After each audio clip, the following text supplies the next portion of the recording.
Hi everyone. So nice to watch you all dancing. It's great energy. So I'm Chantal. I'm the community producer at Commonwealth, based in Cardiff and Bradford, but I'm part of the Cardiff Collective. We're based in East. We're based in East Cardiff, and I worked as the community producer on Men Party, which, as you know, was a fabulous time. The question got asked earlier about can we tour co-created work, and you've just seen evidence from the whole cast how fabulous the experience was. That happened in 4 places. So it's not even can we, but it's we should. We should, because look at the impact that it has. I'll tell you a little bit about myself. So I started off as a dancer many moons ago. My mum opened something called The Underdogs, which was a grassroots organisation from my living room. And she did so because she saw lots of young people disenfranchised and thought that actually what we needed was some action. So she opened up her house to the young people, and we formed the hip-hop circus and went travelling Europe, and it was fabulous. And what that's taught me is community and opportunity hand in hand are so very important.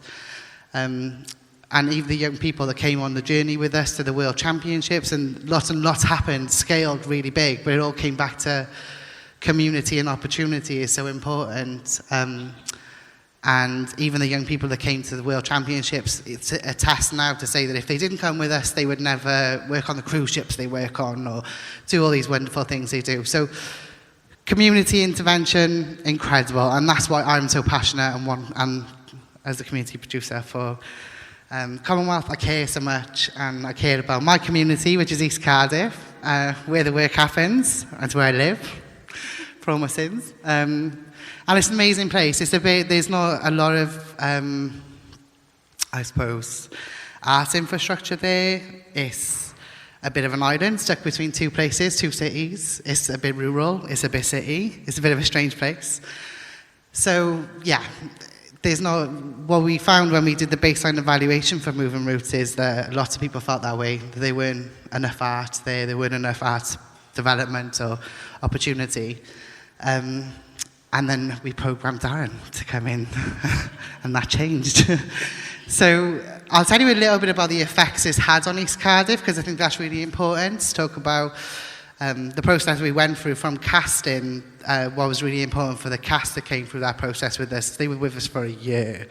So we had like 5 working class artists, 4, and then 1 came at the end, but with us for a whole year, and it was so important for me to look after those artists. I felt so passionate about making sure they had work, making sure that they knew that I was there for them, that they were still really as much part of this project.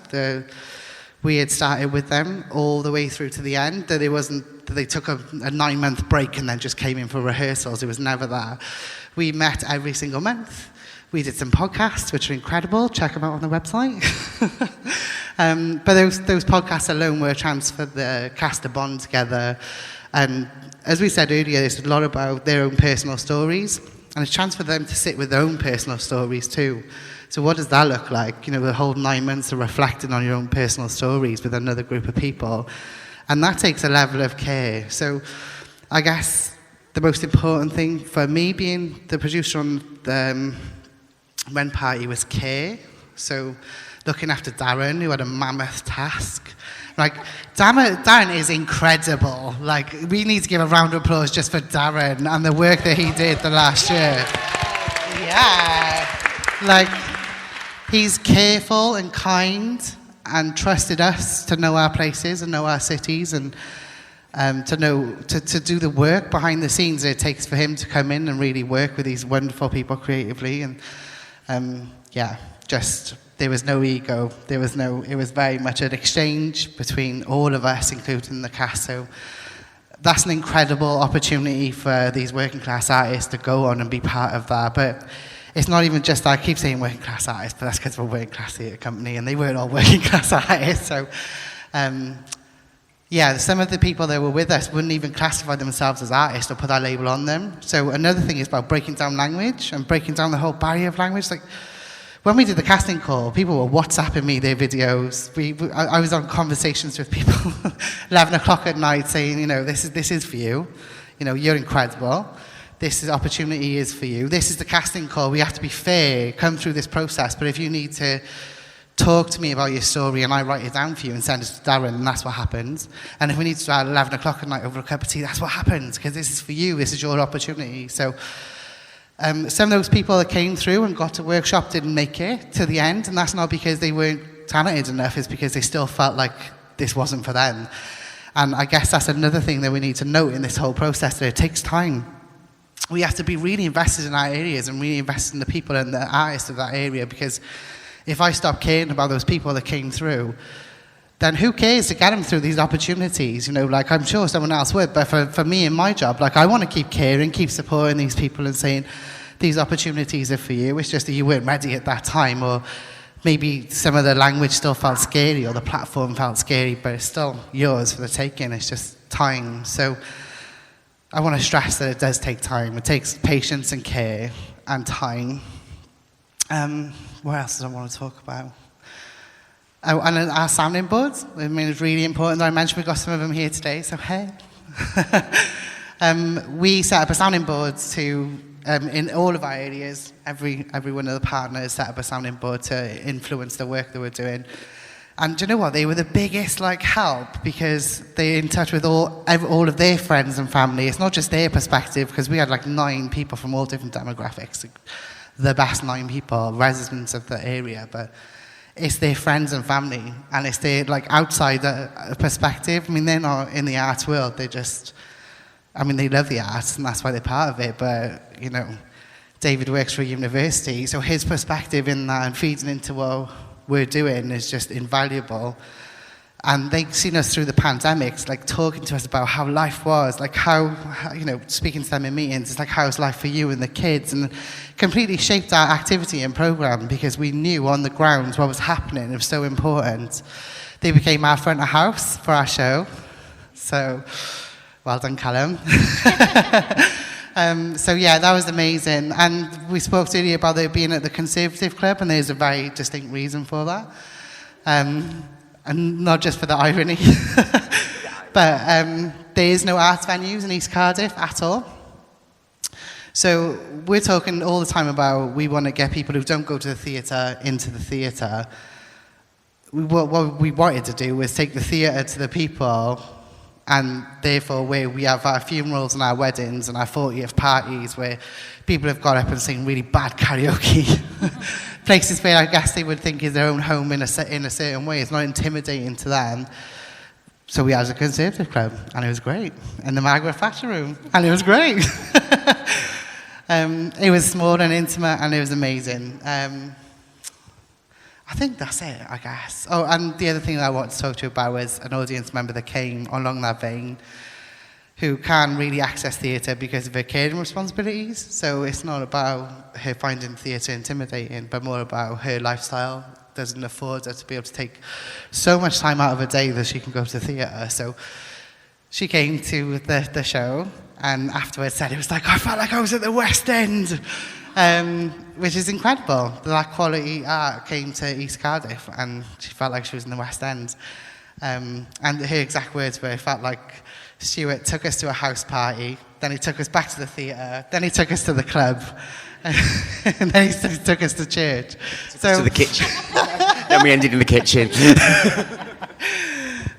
So it's incredible, and there's lots of other feedback from me that the people feel like that they can talk to their neighbours in a different way, that they understand their neighbours better, that they look at their place differently. That they can have the conversations that maybe could have been difficult to them before, because now they understand a bit more and know how to embrace those conversations. So yeah, lots of really positive feedback about place. The biggest change for me is the same woman, Jind, who I guess when we talk about the value of all this, she, prior to coming to the show, was kind of disengaged with energies and the things that she wanted to do, and then she came to the show and saw different reincarnations of herself and her family and her friends and her community up on stage, and it empowered her, and she felt amazing, this visceral energy that she actually couldn't really put any words to, but at the same time it reinvigorated her to be a bigger part of the community again. She's now going to source defibrillators. So for her, she thinks that there's a direct correlation between the access to defibrillators and class, and that whole thing has like reinvigorated her to go and do that. So that's a direct change that's happened from coming to see a theatre show, which doesn't feel like, I guess, something that you would think would come from coming to watch theatre, but that's what happened. Now we're going to have some defibrillators, and now, you know, she's incredible. So I'm going to pass to Jess anyway. Thank you so much. Thanks, Shan.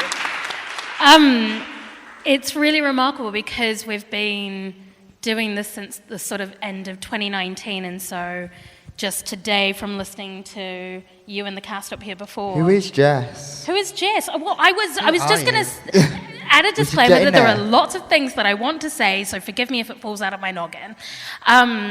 So my name is Jess. I am a creative producer for Rent Party in Wigan. So I work for the Old Courts, which is based in Wigan. And so for us, so we had worked with Battersea before with CTN, and so this is my first time being involved in a project like this, which was really exciting. So the reason within our organisation I was approached to be the producer for this is because a lot of the programming and a lot of the community support that I was doing ended up being really based within artist development, and a lot of supporting grassroots artists, which is a really particular thing in Wigan because it's such a specifically music-driven place.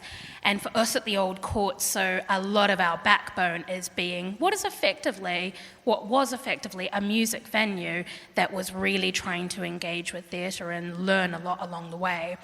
And so that's why it was a really special project for us to engage with. So in terms of this process, it was kind of remarkable once, obviously, the pandemic hit because we were all riled up to go first. We were supposed to be at March this year. And then just an example of why it was so important for us to have this working relationship with Darren. Because of that sort of music background, it became really, really clear that all of the different iterations that Rent Party took throughout this tour, it was really important that ours was live theatre, and then obviously the casting became really, really music-based as well.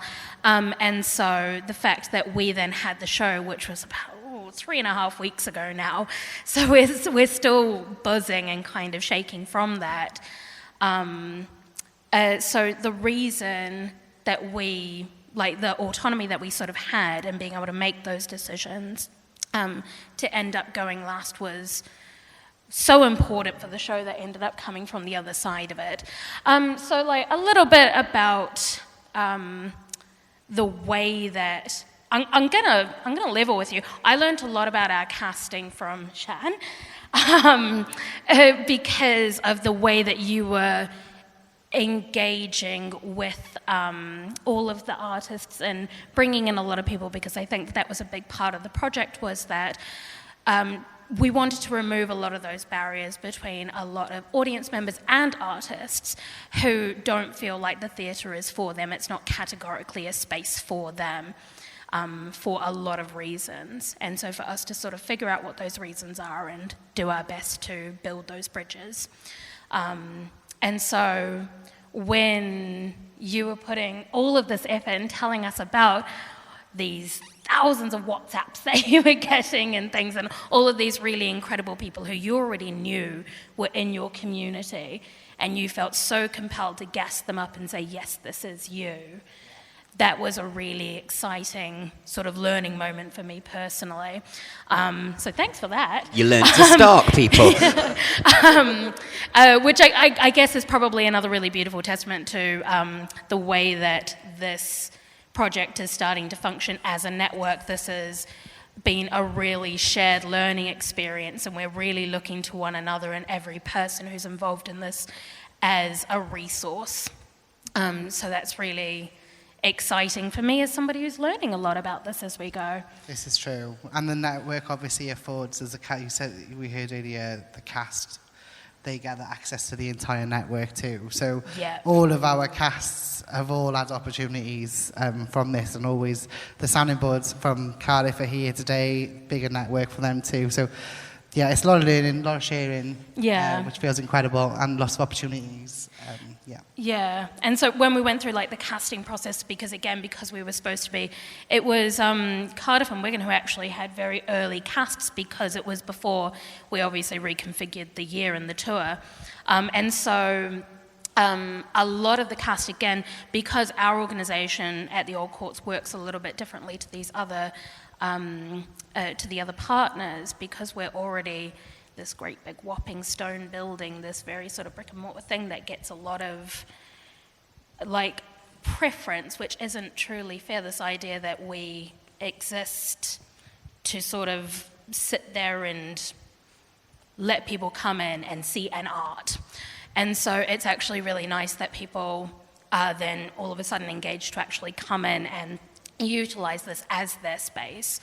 And so because we had functioned as a venue before, out of our 5 cast members, 3 of them are already regular performers with us who have been doing different things. They'll just come into the bar and play for 20 minutes or that sort of thing. So the fact that they truly didn't see them, and a lot of them, we pursued them because this seemed like an actor show or a theatre show. These are their words, not mine. And so there was this really beautiful moment where they could truly see themselves as part of this process. And then obviously the show that they were able to create with Darren and Stu was just incredible, and it felt really empowering to see them realise, oh, this is me. This is a thing that I can do. One of the things that came across them was shared learning and co-creation. And it was like, it's just a basic thing of you in theatre a lot, and everybody wants to keep everything to themselves. And it's like, that was one of the things about this. And like I said, it was really slick by the time that we'd got to Wigan, because every producer passed on their sharing and knowledge. So yeah, I'd like to open the floor on that note to any questions that you've got for the producers or myself. Can I add slightly as well, just on just picking up on what you said, Jess? Sorry, Darren, just to kind of go back slightly, in the fact that not only have we been actively told from each producer in different region that it's not that region they've got access to. You've got access to Wales now and connections within all that. But also on a safeguarding level of the content of what we did, we've also been offered help and support and counselling, and that is there in order to safeguard us as performers. So although we're doing very brave work, there is an infrastructure that has been very, very carefully crafted to hold the accessibility to all the different layers. So on one personal level, you might require a little bit of counselling. On another level, you might want to work with somebody in that area with that skill sector, and it's opened the network of support as well as network professionally, if I'm right to say that. Questions? There's a gentleman over here. Oh, I feel like Jimmy Ross. I'm coming on down. The price is right. Thanks. I'm fairly new to this network, so excuse any ignorance that I display, but I'm fascinated by co-creation and collaboration and how that operates between companies such as yours and the audience. And I was taken back to a fantastic performance I saw in that's steel-making town up on the northeast coast in Lincolnshire. And Motion Works did a fantastic dance piece, just wonderful. What was really very special was that the cast, the company actually sat in the foyer afterwards and had a chat with young people about their career aspirations, around what art, what dance meant to them. And it was a fantastic, it wasn't a collaboration, it wasn't a co-creation, but it was an engagement with the audience. And I think one of the things that's frustrated me in lockdown is the ability we've had to connect, and this is being live streamed now as a hybrid event. It's so important to make the audience involved, particularly at what is essentially a grassroots production like this. Do you know what I'm saying? So if there's a question, that's more of an observation, but if there's a question, it's what have you done, what might you do truly engage your audience, because it's quite a provocative piece that you're presenting, and I have no idea what I'm going to see tonight. I'm really looking forward to it. And you've discussed... I'm so excited to watch you watch this. The audience will be sat facing me, won't they? Yeah. White straight guy at the back. Yeah, let's watch what he thinks of this. No, I'm really looking forward to it. And it's brave work, as you say. But so it's therefore even braver to actually ask the audience what they think and what they like. And maybe one day you will be there co-creating these things in the way that some of the Arts Council People and Places projects have been doing. So power to your elbow. But what are your thoughts around engaging audience, and how might you do that? Audience engagement is, for me and my work, is like, the main reason I created this work was like, I want to see myself and the people like myself on stage, and that's how you engage your audience. Put the damn people on the stage that look like the audience are going to see them. It's not that hard. And then what will happen is then hopefully they will then diversify their palette of work, which they will go and see. And they will go and see other people's... Because when we talk about engaging audience, let's be real, we're talking about engaging audiences that are actually coming to theatre because they're taxpayers and they're not engaging with the financial reparations of what other people are doing. So when people are talking about, I'm like, who are you talking about with engagements? Because there is audiences there for theatre, for certain ilks of work. So when they talk about, I think they're not very specific on who they want to engage with, and I think now the big question is we want the diverse audiences because it's a diverse work that's actually getting the audiences. So for me, it's just like you need to hire from the producers, from the technicians. You need to start bringing the audiences that you want to come and see. You need them working in the industry that you're wanting them to. For me, and with Rent Party, we sold out. Like everywhere we went, we sold out. And even when we did the original show, Past Our 5 Friends, it sold out. And then the audiences, everyone, the thing that everyone said to me was like, where the hell did you get these audiences from? And I said, look at who's on stage. If I can add to that as well. Darren, when he's directing, because it's personal autobiographical stories on a personal level, he's not wanted these monologues to sound like monologues. They have to sound like conversations with an audience. Now, there's a very different, because that then makes the art that you're putting on stage not elitist. It's very, very easy for us as elite artists, for me to play a character, give you the persona which the director wants me to give you, be highly choreographed, and there'd be nothing sincere about my delivery. However, from the start, Darren and myself work with that sincerity and authenticity, and that authenticity then transcends to the audience to wanting to engage afterwards. We have had so many conversations with cast members, and it's a little bit like Quality Streets. Everybody might find their favourite, but it's not necessarily favourite in taste or looks. It's who you identified with. Like when we've had mothers on stage that talk about being mothers, and suddenly a mother in the audience goes, when you told that story about your daughter, it made me think of me and my mum.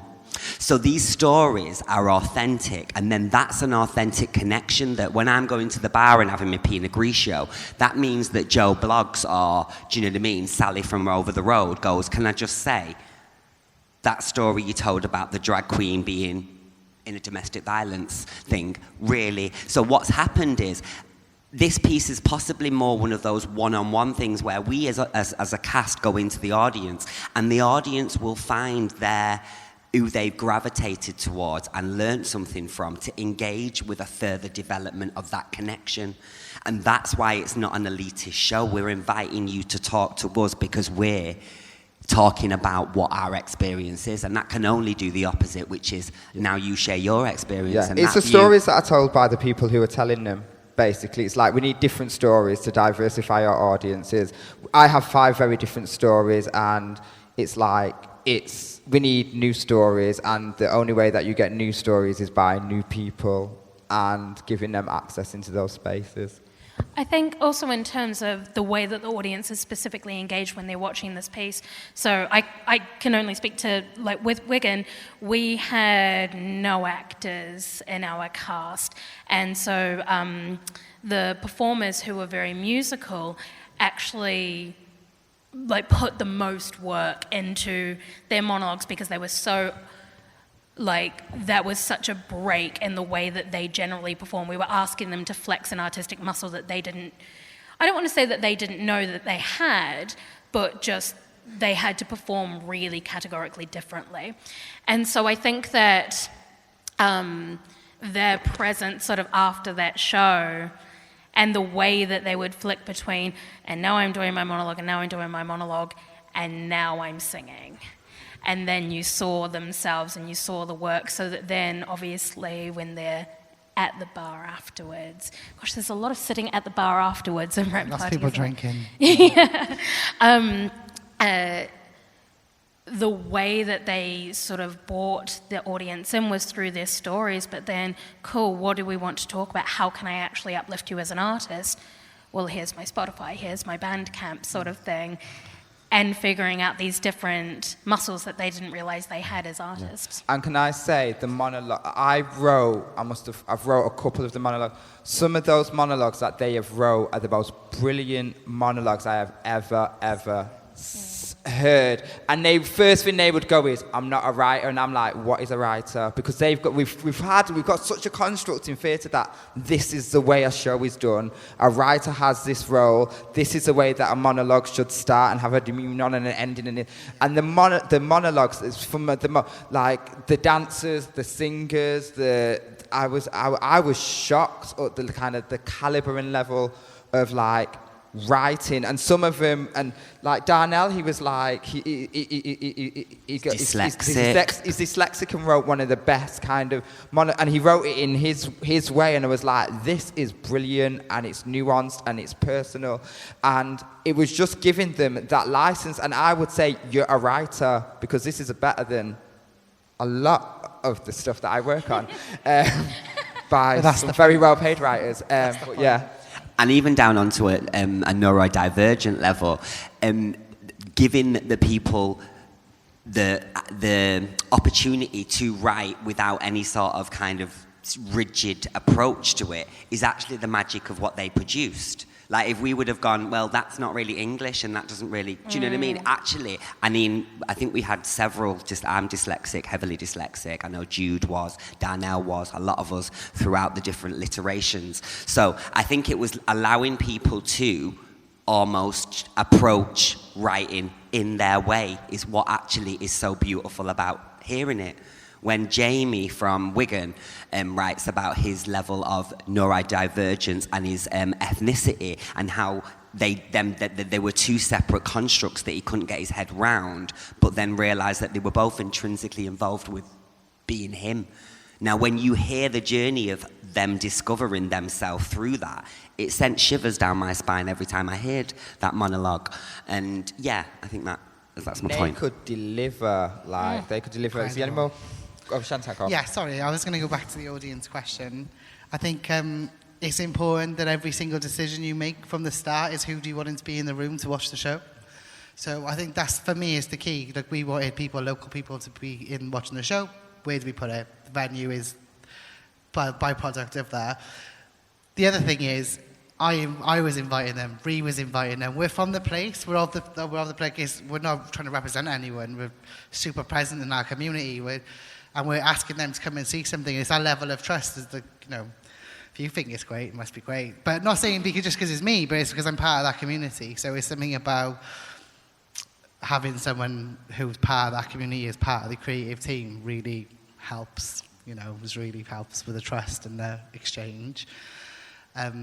Yeah, there was something else I wanted to say, but I forgot. There's also the classic tools of what we did, and it's just that it is an interactive show. It is laced with interaction, so the third wall's broke as well, and I think that helps, that we actually do turn to you as the audience at certain points and say, do you want to get involved in this moment, or do you want to? So that helps as well. There isn't a glass wall here, and you never see us backstage. It's literally, we walk through that wall and invite to engage with you. Yeah. One more question, anyone? Oh, got two. Oh, sorry, you was there. Was I here? Yeah. Mine's a little bit similar to what we've just been talking about, but in terms of, obviously you guys wanted professional actors, high quality, giving those opportunities, brilliant. But starting from the very, very grassroots level, what would be your advice, or have you got any experience of getting people engaged in writing, performing, giving them those opportunities to discover those talents? It's the for me, it's the reason why I went into contemporary dance was because I seen black contemporary dancers on stage. I seen Phoenix Dance Company on stage. So I'm all about inspiration and seeing them. So the reason why Ginger's now, we're getting defibrillators in a certain areas because she's seen that. It's about inspiration for me. So it's all right talking about grassroots, where they're going from that grassroots. And if they're not seeing that level, and because I think there was that level missing, because we've spent so many years going grassroots, 18 to 24, and it's like a whole generation of working class, poor artists have gone that are amazing. And the reason I was going to step out for it, because I was like, I'm not seeing nobody like me. I'm not hearing my stories on stage. I was like, and if you want that grassroots level, it's a both thing. We need to be kind of going, but this is you in 10 years, from the same community as you, from the same, and that journey, because I find it really hard engaging with young people and going, well, who you may be the one that people are looking up to in 10 years' time. So, but I think it's about like inspiration and kind of like, I don't know. Like I said earlier about opportunity and community, like being hands in hands. Yeah. There has to be opportunities and then somewhere to see mobility. You know, like it doesn't have to be in the arts, but the arts can be the vehicle of expression of all the other beautiful things that comes with it. But then they could decide they want to go and travel the world, but they never made that choice because before there was no opportunity or no chance for agency to make those choices. So, and also just get people in the room, you know, like get making. I was just going to say that actually. I think that especially when we were doing it in Wales, is we had young people coming in who were always part of this process. Do you know what I mean? So them young people it was exposing them to making art that actually informed them and their license. So yeah, with your sounding board. Yeah, we're sounding You had board. all of the young people. I'm looking at them now. Yeah. And actually, there was a beautiful moment where I was actually having a wobble moment, and one of the sounding board youths is over there. Hello, mate. He counselled me. Do you know what I mean? So it was just, we already had a connection then, because he's like, you've gone a bit quiet. And I was like, I'm feeling a bit anxious about this section. He went, well, you wouldn't tell. Go and talk to them. Counsel me. And I'm like, you know what, you're good. And I went on. So it's exposure, I think, helps. Is. And also, like, talking about Isaac, is a rapper. And then we did a workshop where we explored poetry, but it was in a grime workshop. So it was the medium that Isaac was super comfortable with, but he got to explore writing and poetry in a different way. So it's like opening up different mediums and different possibilities, but in a way, being a vehicle that the people want to engage with or understand. So. And then also in the rehearsal, we allowed that to happen, because there's a lot of, this is a closed rehearsal and this is it, and the actors, as soon as we opened it up, and we did, and then again, if you talk about audience development, that one person going into the room is then coming back with their friend or their mother, so we had a very kind of, and because there was no, this is a sacred place in our time of like, because I knew that the performers would do what they needed to get done, but we had a very open door policy in like, there's young people that want to come in our blog or photograph us, and then the producers kind of like managed that as well.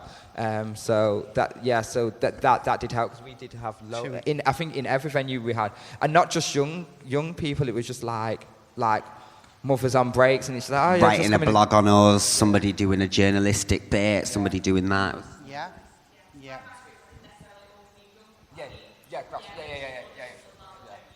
Yeah, that's something that we associate really easily with the term emerging, don't we? Yeah. I think it's... Oh, yeah. Love that term, emerging. I'm going to shut this down. Yeah, I was going to just surmise and just say, I think the thing is care. It underlines all of it. So, I was going to surmise with that, and that's it. Thanks, Chantal. Thank you, guys.